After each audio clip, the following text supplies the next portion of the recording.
I, 25F, never thought I would be sharing this story, but here I am. My dad remarried when I was 7, just 2 years after my mom died from cancer. Those 2 years before Tiffany were tough but precious. Even though Dad was grieving, he tried his best to be there for me. We had a Friday movie night tradition, and he'd take me to the park every weekend. Things weren't perfect, but we had each other. Tiffany came into our lives through Dad's coworker. She'd already had 2 kids from her previous marriage, twins Tom and Lisa, who were 4 at the time. Her ex-husband had moved to a different state and barely kept in contact with the twins. When Dad introduced us, Tiffany seemed nice. She would bring cookies when she visited and always asked about my day at school. The twins were cute, and I was excited about having siblings since I'd been an only child. The wedding was small, and Tiffany asked me to be her flower girl. I remember feeling special in my new dress, thinking I was getting a real mom again. The first few months after they married were okay. Tiffany decorated my room with butterfly stickers because I mentioned liking them once. She helped me with my homework and included me in family activities. Everything changed when Tiffany got pregnant with Emma. At first, I was excited about having another sibling. But as Tiffany's pregnancy progressed, her attitude toward me shifted. She stopped helping me with homework, saying she was too tired, but I'd hear her helping the twins with their assignments later. When I asked for help, she'd say I needed to be more independent since I was older. The change was gradual but consistent. She started forgetting things, my lunch for school, picking me up from after-school activities, or buying me necessities like school supplies. Meanwhile, the twins always had everything they needed. When I told Dad about forgotten lunches, Tiffany claimed I must have misplaced them or that I never told her I needed lunch money. I still remember my first band concert in 4th grade. I had practiced my clarinet for weeks and was so excited to perform. Dad promised to come, but Tiffany told him last minute that Tom had a stomach ache and needed someone to stay with him. Dad missed my concert to stay home with Tom, who was miraculously better the next day and playing in the yard. When I got upset, Tiffany said I was being selfish and should care more about my brother's health. When Emma was born, the favoritism became impossible to ignore. Tiffany took millions of pictures of the twins holding their new sister but didn't include me in any family photos. She would introduce us to people as my 3 kids and my stepdaughter, making sure everyone knew I wasn't really hers. Christmas that year, the twins and Emma got new bikes and gaming consoles while I got discount store clothes that were too big. Dad worked long hours at his construction company, usually leaving before sunrise and returning after dinner. When he was home, Tiffany would tell him about how difficult I was being. If I tried to defend myself, she'd cry about how I was attacking her and making her feel like a bad mother. Dad always sided with her, telling me I needed to try harder to make our family work. The incidents piled up over the years. When I was 12, Tiffany organized a huge pool party for the twins' birthday with all their friends. For my birthday the next month, she bought a small cake from the grocery store and told me we couldn't afford a party because they had spent too much on the twins' celebration. When I got upset, she told me I should be grateful she remembered it all since I wasn't her real daughter. Dad was there but said nothing. In middle school, I joined the debate team and won several competitions. Tiffany never came to any debates, saying she had to attend Tom's football practice or Lisa's dance recitals. When I won the state championship, she just shrugged and said extracurriculars weren't as important as real sports. But when Tom made the junior varsity football team, she threw a party and invited the whole family. High school was even worse. I maintained straight A's while working part-time at a local diner to save money for college. Tiffany never acknowledged my academic achievements but praised Lisa for maintaining a C average. When Tom got a B in math, Tiffany bought him a new PlayStation as a reward for improving. Meanwhile, she complained about having to buy my school supplies. The real breaking point came during college applications. The twins and I were in the same grade since they had started school early. I worked hard and got accepted into several good universities with partial scholarships. The twins got into private colleges with average grades and no scholarships. That's when Tiffany convinced Dad they should pay full tuition for all 3 of her kids while telling me to take loans because that's what builds character. I overheard them arguing about money one night. Dad mentioned they couldn't afford 3 full tuitions, but Tiffany insisted her kids deserved private education. When Dad brought up helping me too, Tiffany said I could handle loans since I was so independent anyway. She argued that the twins needed more support because they weren't as academically inclined as me, and Emma would need private school too in the future. They found money for everything else though. Lisa got a new car for getting her license, while I took the bus to my part-time job. Tom got expensive football training camps and new equipment, but I had to buy my own textbooks. Emma was enrolled in every possible after-school activity, while I was told to focus on working since college would be expensive. I moved out for college, taking loans and working 2 jobs to make ends meet. Tiffany's favoritism continued even then. She would post photos of family vacations I wasn't invited to, share proud updates about the twins' college life, and talk about how blessed she was to have 3 amazing kids, never mentioning me. When relatives asked about me, she'd say I preferred to be independent and didn't want to be part of family activities. I graduated last year with honors but also with significant debt. I found a good job in marketing and moved to a different city, limiting contact with them to occasional texts on holidays. I thought I had finally escaped the drama until last week when Dad called. Apparently, Tiffany lost her job, and they're struggling financially. The twins have graduated but can't find jobs in their fields, and Emma's private school tuition is due. Dad asked if I could help the family out since I'm doing well now. The irony of them asking me for money after years of financial favoritism isn't lost on me. Tiffany, who always made sure I knew I wasn't really her daughter, now wants me to step up as family. Dad, who let her discriminate against me for years, expects me to forget everything and help. The twins, who benefited from my mother's money without my knowledge, need my support. I haven't responded yet, but I'm leaning towards refusing. Am I wrong for wanting to let them deal with their own problems? Update 1 first, thank you everyone for the supportive comments. A lot has happened since my last post. After Dad's call, I decided to dig deeper into their financial situation. What I discovered was far worse than I imagined. I started by reaching out to my Aunt Jane, Dad's sister, who still lives in my hometown. We were close when I was younger, but Tiffany always made excuses for why I couldn't visit her after she remarried. Now I know why. Aunt Jane had been trying to tell Dad about Tiffany's behavior for years, but he always dismissed her concerns as family drama. Over coffee last weekend, Aunt Jane revealed the shocking truth: Tiffany had been fired for embezzlement from her accounting firm. She'd been taking money for years to maintain their lifestyle and pay for the kids' expenses. The company discovered the theft during a routine audit and is now pressing criminal charges. We're not talking about small amounts either. Aunt Jane estimated it was close to $200,000 over 5 years. The real financial situation is much worse than Dad admitted.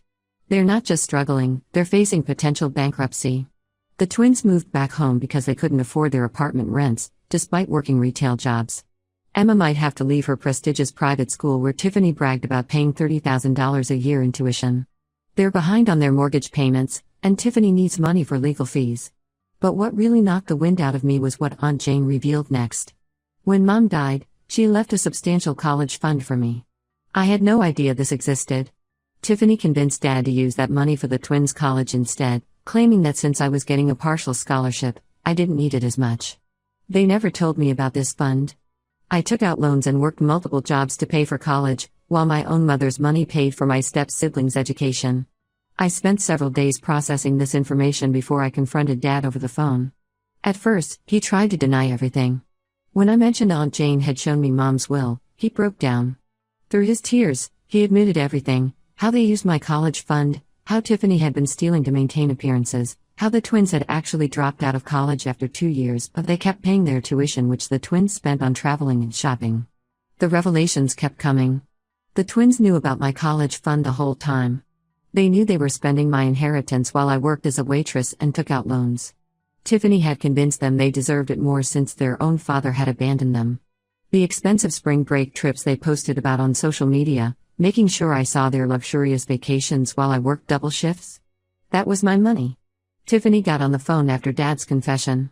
Her tone shifted between crying and manipulation. She talked about how she did everything for her family, how she didn't mean to hurt me, and how she needs my help now more than ever. She claimed she saw me as her daughter too, despite years of treating me like an outsider. When I brought up the college fund, she said she was just trying to be fair since the twins didn't have any inheritance from their own father. The twins have been blowing up my phone with texts and calls. Tom sent long messages about how we grew up together and should stick together as siblings. Lisa posted vague social media updates about family loyalty and being there in hard times. Both conveniently forgot how they watched me struggle through college while spending my inheritance on parties and trips. Aunt Jane shared more details about Mom's final months. Mom had worked extra hours and saved aggressively, knowing she was terminally ill, to ensure I would have money for college. She had written letters to me about her hopes for my future and her plans to secure it. Tiffany and Dad used that money my dying mother saved for me, to fund the twins' failed college attempts and Emma's private school. I'm still processing all this information. Finding out about Mom's college fund hit me harder than I expected. I've spent years paying off student loans for money that should have been mine. Every double shift I worked, every meal I skipped to save money, every time I had to choose between textbooks and groceries, all while my own mother's savings sat in the twins' bank accounts. Some relatives are suggesting I take legal action about the college fund, but I know it would probably be pointless now given their financial situation. The money is gone, spent by the twins on their lavish lifestyle that they made sure to document on social media. Every vacation photo they posted, every shopping spree they bragged about, it was all funded by the mother I lost. Tiffany's preliminary court hearing is next month. She's facing serious charges, and their lawyer has advised them to prepare for the worst. Dad keeps calling, alternating between apologizing for the past and asking for help with legal fees. The twins suddenly want to reconnect with their sister now that they need financial help. Emma, who Tiffany trained to ignore me at family gatherings, now calls me Big Sis in her texts. I haven't decided how to respond to any of them yet. Part of me wants to let them face the consequences of their actions. Another part feels vindicated that karma finally caught up with them.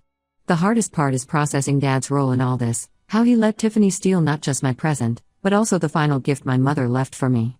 I'll update again after Tiffany's hearing. Right now, I'm focused on processing everything I've learned and figuring out my next steps. The one thing I know for certain is that I won't be helping them financially. They spent years ensuring I knew I wasn't really family. I don't see why that should change now that they need money.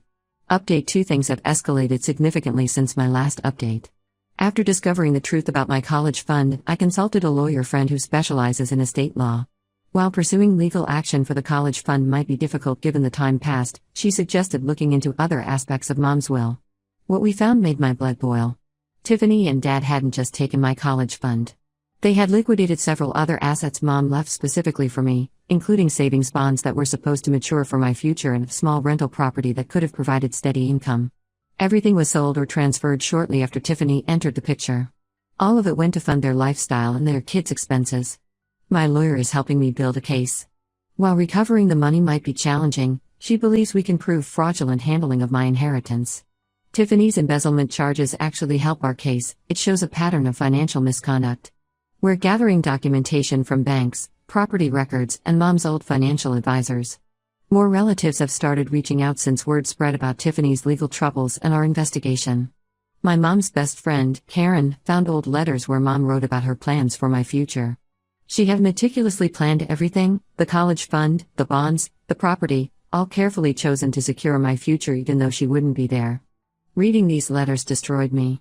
Mom spent her final months planning for me while battling cancer, only for Tiffany to steal it all. The twins' true colors are really showing now. Through family members, I learned they absolutely knew about my inheritance. Not just the college fund, but everything. They knew that their spring break trips were funded by selling my mother's property. Their shopping sprees came from my bonds. All those social media posts flaunting their lifestyle? That was my inheritance they were showing off. Now they're playing victim on social media. Tom posted a long rant about family betrayal and how I'm being selfish for not helping them during hard times. Lisa keeps sharing throwback photos of us as kids, talking about how money changed me and how I abandoned the family. They've conveniently forgotten all the years of watching me struggle while they spent my money. The family is divided. Some relatives, like Aunt Jane, fully support my legal action. Others are pressuring me to drop everything, saying families should stick together. My grandmother, Dad's mom, called to tell me I'm being cruel by attacking the family during a crisis. She thinks I should forgive Tiffany because she raised you after your mother died. I had to remind her that Tiffany did the bare minimum while stealing my inheritance. Dad's response has been a roller coaster. He keeps calling, switching between tearful apologies and angry accusations. One day he's sorry for letting Tiffany control everything, the next he's telling me I'm being ungrateful for the stable home they provided. He claims they used my inheritance for the good of the whole family and that Mom would have wanted to help all the kids. Tiffany sent me a 5-page email explaining her side. She wrote about how hard it was being a stepmother, how she was just trying to give her kids the best life possible, and how she didn't think I would mind since I was strong and independent. She claimed she always saw the twins and me as equals, so she thought it was fair to share my inheritance. The audacity of her justifying theft as fairness is astounding.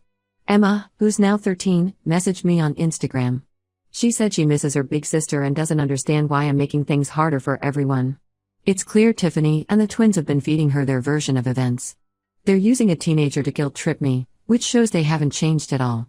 My lawyer advised me to stop responding to their messages since we might be headed to court. We're waiting for more documentation about the sold property and liquidated bonds. Meanwhile, Tiffany's embezzlement case is proceeding. The company she stole from isn't interested in settling, they want to prosecute to the fullest extent. I've had moments of doubt, wondering if pursuing legal action is worth the drama. But then I remember Mom's letters, how she fought to secure my future while fighting cancer, and my resolve strengthens. Tiffany didn't just steal money, she stole my mother's final act of love for me. That's something I can't forgive. Update 3. This will be my final update to this saga. A lot has happened, and I think it's time to close this chapter of my life. Tiffany took a plea deal for the embezzlement charges. She's serving an 18-month sentence, reduced from the possible 5 years she was facing. They still have to pay back over $200,000 in restitution to her company. Dad had to sell their house and empty their retirement savings to start paying it back. They moved into a small 2-bedroom apartment where Dad, the twins, and Emma are all crammed together. The twins finally found jobs at local retail stores after months of complaining about how they were too qualified for such work. Tom works at a sporting goods store, and Lisa is at a makeup counter. They're not happy about it, especially since many of their friends from college are starting careers. Emma had to transfer from her prestigious private school to the local public school. Tiffany's conviction made it impossible for her to maintain her social standing in their community. My legal case about the inheritance made some progress. While we couldn't recover most of the money, we did manage to get the paperwork for the rental property Mom left me. The lawyer proved that its sale was handled improperly, and we reached a settlement. It's nowhere near what was originally taken from me, but it was enough to pay off my remaining student loans. The family drama hasn't stopped. Some relatives still think I should reconcile, especially now that Tiffany is suffering the consequences.